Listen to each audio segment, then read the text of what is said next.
foreign head of state who has made 2 state visits to the Republic of Korea. And it is the first time that you are the first U.S. president that has been conferred the Grand Order of Mugunghwa by Korea. So indeed, our meeting is very meaningful.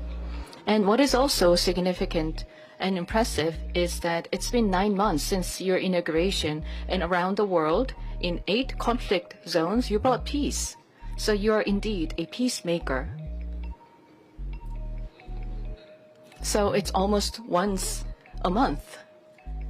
So many people have been killed and so many damages were done, but you have been successful in bringing peace to many parts of the world.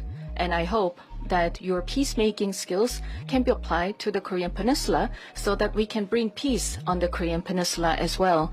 And if that happens, I believe that you will be recognized forever in the history of humanity. And also this will be indeed welcomed by Korean people, because bringing permanent peace on the Korean Peninsula has been a long desired goal for our country. And as I mentioned many times, you have wonderful capabilities and skills as a peacemaker. And if you can help us, and if you can establish peace on the Korean Peninsula, then we will support you so that you can become a peacemaker on the Korean Peninsula as well. Chairman Kim, I hope, will see your true heart and intention. This time, your meeting with Chairman Kim did not happen, but I am very happy that you are willing and open to having a dialogue with Chairman Kim, and the posture itself is a lot for us. And so far, Chairman Kim has not really accepted your good intention and your gesture, so this time it did not happen. But I believe that we've been planting good seeds for a better future, and I hope that your gestures and your words will serve as an opportunity to further open up opportunities for better relations, and we will continue to support your endeavor. As you may know very well, on the Korean Peninsula, a war is going on, technically speaking. So the 2 Koreas are at war, technically, but with the help of the U.S. and the international community, we have been able to grow our economy and advance our country. And going forward, our bilateral relations are going to focus on modernizing our alliance so that our alliance can become more comprehensive and strategic. Korea has decided to increase our national budget for defense, so military spending and the defense budget will be expanded to further strengthen our military capabilities. As you may know very well, the current defense budget of the Republic of Korea is about 1.4 times of the total GDP of the DPRK. So our budget, our military spending is quite significant, and we're ranked number 5 in terms of our military spending. So already it's quite a lot of money. However, I know that it is important to continue to lessen your burden, military and defense burden for us. So we will continue to increase our military spending. Furthermore, I'd like to mention a few things. When I met with you last time, I didn't have a chance to explain in further detail, so there may be some misunderstanding. But when it comes to submarines powered by nuclear energy, I hope that you will support so that we can get supplied of nuclear fuels for submarines. We're not aiming for nuclear-armed submarines, but rather conventionally armed submarines powered by nuclear energy. Because our conventional submarines have limited capabilities, they cannot really effectively monitor and counter any undersea activities from other countries. So if you allow and support the supply of nuclear energy and nuclear fuel for submarines, then we will be assisting building submarines and military vessels. And if we are equipped with nuclear-powered submarines, we can help your activities around this region by providing the patrol and other activities. I understand that you have already expressed support for reprocessing of spent fuel and enrichment of uranium. And if you facilitate the working level consultations between our two countries regarding that, we will be able to achieve good results. And you are now working to make America greater again. And I can see that there has been a lot of achievements. And last night I checked that your stock indexes have hit another record high.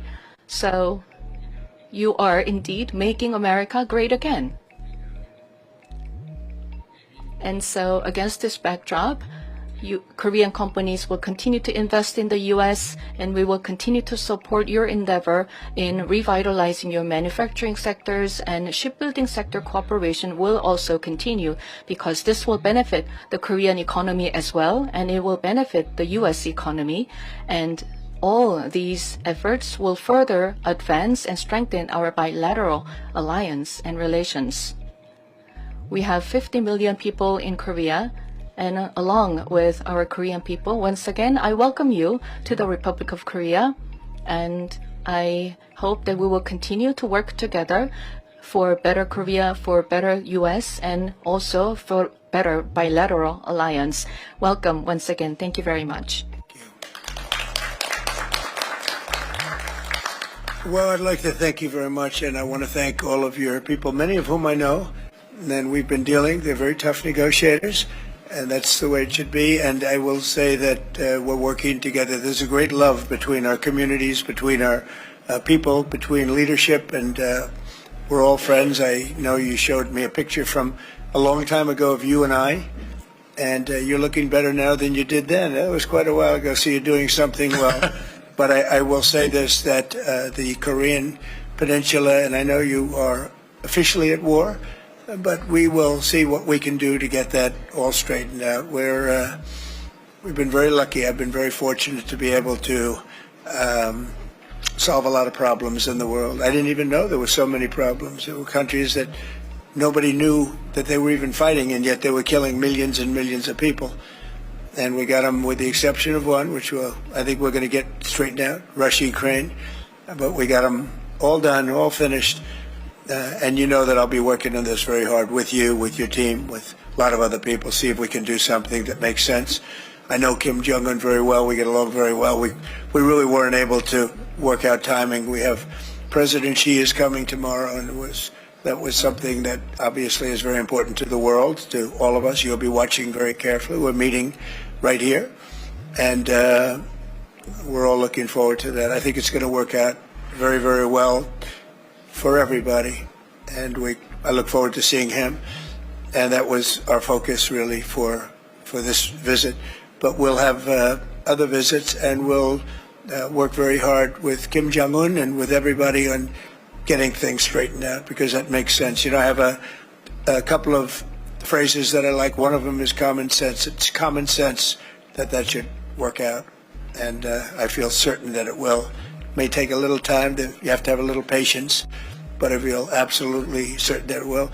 In the meantime, what you've done is amazing. What you've, first of all, the welcome and the beautiful honor you bestowed on me as the only American president. That's really a great tribute to our country. Not to me, it's a great tribute to our country, but I had it focused toward you as opposed to against you, which some people did. What you've done and what you've created, what you've done in really a very short period of time, relatively speaking, is amazing. It's really amazing. And you're working with us now on shipbuilding because you become a master of shipbuilding. You know, during World War II, we were the biggest. We were number one by far, the United States. And then through a series of very bad decisions or lack of caring, we really didn't make ships very much anymore. We made other things very well, but we didn't make ships. Well, making ships is a necessity. And I know we're working in the Philadelphia yards and in various other places in the United States where you're coming. We're going to make ships together in the United States. And we're going to start up shipbuilding, and we'll be right at the top, or at least toward the top, in a pretty short period of time. But we have a lot of industries that are together, and we have a lot of industries where we're leading. We're leading in AI now. We're leading in a lot of the different things. We have many car companies coming back, as you know, to the United States. Yesterday I was in Japan, and Toyota is investing $10 billion on building car plants, numerous car plants throughout the country with American workers, largely American workers. And we have many, many of them opening, so we have a lot of industry coming back. We're going to be having, I think by the end of my first term, we should have $22 trillion invested in the United States from other people and countries. And that's a record that's not even close. I think the record could be just about one-fifth of that. And the previous administration had less than $1 trillion in 4 years. And we're going to have maybe 21 trillion, could be even higher than that in 1 year. So nobody's ever seen anything like, no country's ever seen anything like that. But I just want to let you know, it's a special bond that we've had. We've had it for a long time, but you've never had it as strong as you've had it with me. And it's a tremendous honor. I will tell you, driving up in the Beast, that's called the Beast, driving up in the Beast, the limo, with those very powerful people carrying very vicious-looking weapons. It was something. That was some spectacle and some beautiful scene, and I know what goes to making that happen.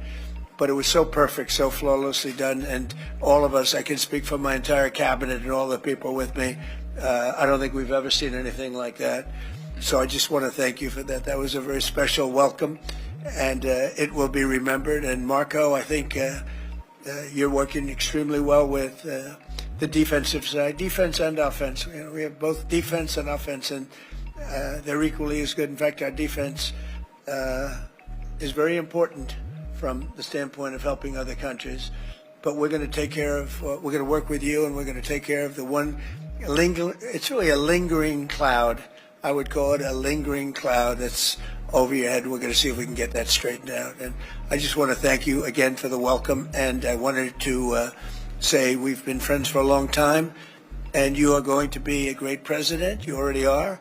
And if we can do this together, then you'll go down as the greatest of them all, and we'll try and make that happen. Thank you very much. Great honor.